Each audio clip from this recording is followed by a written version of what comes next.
Sobrang daming hipon naman nga ang niluto ko dito sa akin Dream Kitchen. Gamit nga itong higanti ko nga na sandok at samahan nyo nga kami pumunta sa liblib na isla para nga ipamigay itong mga niluto ko.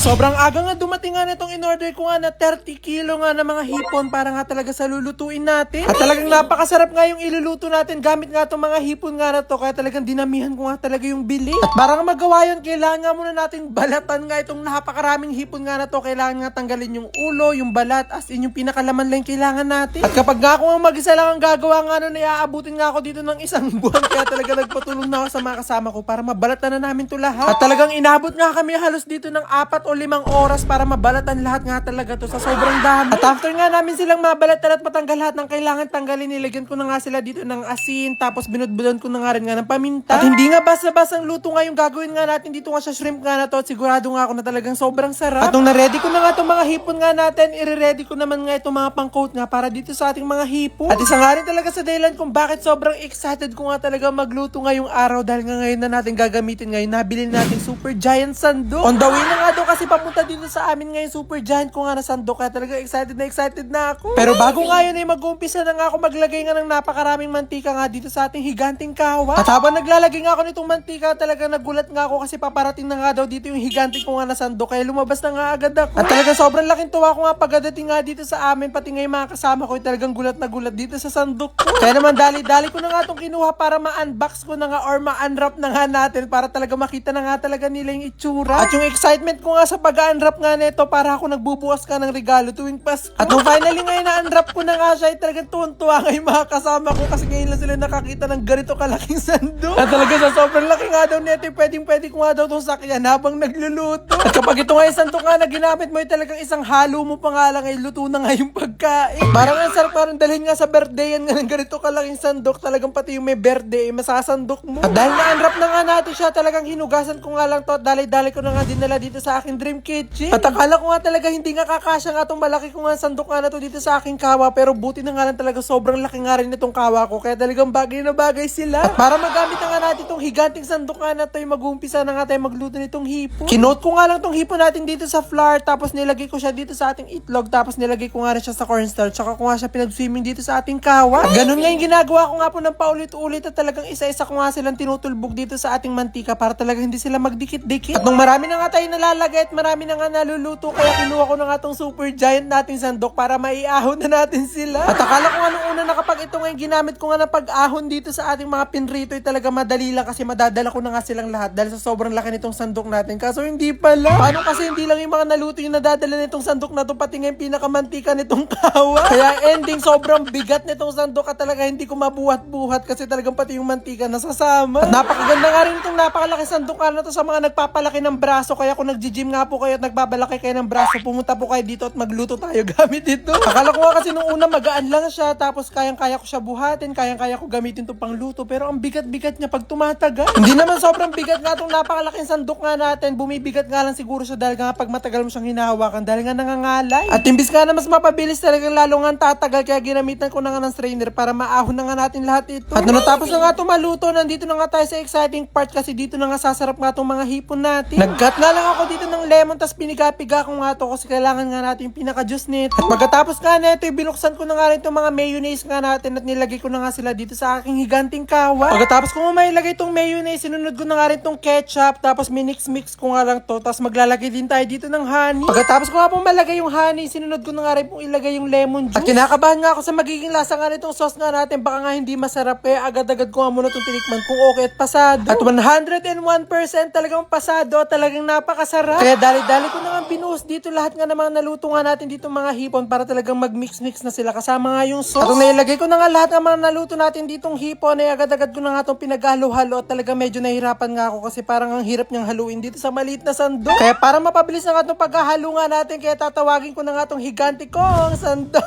At dahil nga malaki sandok na nga itong ginamit ko pang halo nga dito, talagang mabilis ko na nga itong nahalo at talagang okay na. At talagang naghalo nga lang ako dito gamit itong malaki sandok na to, parang naubusan na nga ako ng 3 bagong taon na energy. At syempre, bago nga natin ibalot itong mga naluto natin, titikman ko muna kung pasado itong ating finished product. At talagang nagulat nga ako sa lasa niya kasi sobrang familiar niya nga dun sa nakain ko sa Korea na parang chicken siya na bilog tapos may coated siya na parang sauce. Parang ganito yun. At dahil luto na nga to, kaya agad-agad ko na nga itong sinandok at talagang bigat na ako dito. Hindi ko nga siya mabuhat. At kaya nga talaga siya bumigat kasi yung pinakakalahati nga ng mga naluto ko ay talagang nasandok ko na agad. At okay na nga, dali-dali ko na nga nilagay dito itong mga Tupperware nga natin na paglalagyan natin itong mga niluto ko. At talagang sobrang nga nakakatuwa kasi kakaiba na naman ngayong pagkain na naluto ko dito sa akin Dream Kitchen na ipamimigay natin. Yun nga po kasi talaga yung goal ko, kaya po talaga ako nagpagawa ng Dream Kitchen. Bukod nga po sa makapagluto ng napakaraming pagkain ay makapagluto nga rin po ng mga kakaiba na minsan or hindi pa po nila natitikman na pagkain. At talaga nga po nakakatuwa kasi nagagawa ko po siya kahit papano. Talagang yung mga sinasabi po sa akin ng mga napagbibigyan ko ay talagang tuwan-tuwa sila dahil ang sarap daw ng niluto ko. Tapos ngayon lang daw nila natikman yung gano'n. Talaga nakakataba ng puso. At sana nga po patuloy po tayong i-bless para talaga mapatikim ko po sa kanila lahat pa ng mga masasarap pa na pagkain. Naniniwala nga po kasi ako na kapag ang tao ay nakakain ng masarap ng pagkain ay lalo po siya magpupursige sa buhay. Kasi ganun nga po ako noon kapag nakakain ako ng masarap talagang lagi kong sinasabi na sana makain ko to araw-araw, sana makain ko to kahit walang okasyon. Kaya mas lalo nga po talaga ako nagpursige para nga talaga matikman ko yung mga masasarap na pagkain kahit nga walang okasyon. At ngayon nga po tignan nyo, nakakapag-share na tayo ng masasarap na pagkain. At mabalik na nga po tayo dito dahil nga naluto at nabalot na nga po namin lahat. Nagpunta na nga kami dito nga sa gilid nga ng dagat kasi sasakay na nga kami ng bangka. At medyo malayo-layo nga po yung babiyahihin nga namin papunta nga po dun sa liblib na isla nga kung saan nga natin ipamimigay itong mga naluto kong pagkain. At talagang sobrang nga nakakatuwa kasi talagang nakisama nga sa amin yung dagat kasi talagang sobrang kalma ng dagat at hindi nga malalaki yung alon. May mga times nga po kasi na talagang sobrang lalaki nga ng mga alon pero ngayong araw talagang hindi siya malakas kaya talagang safe kami makakarating doon.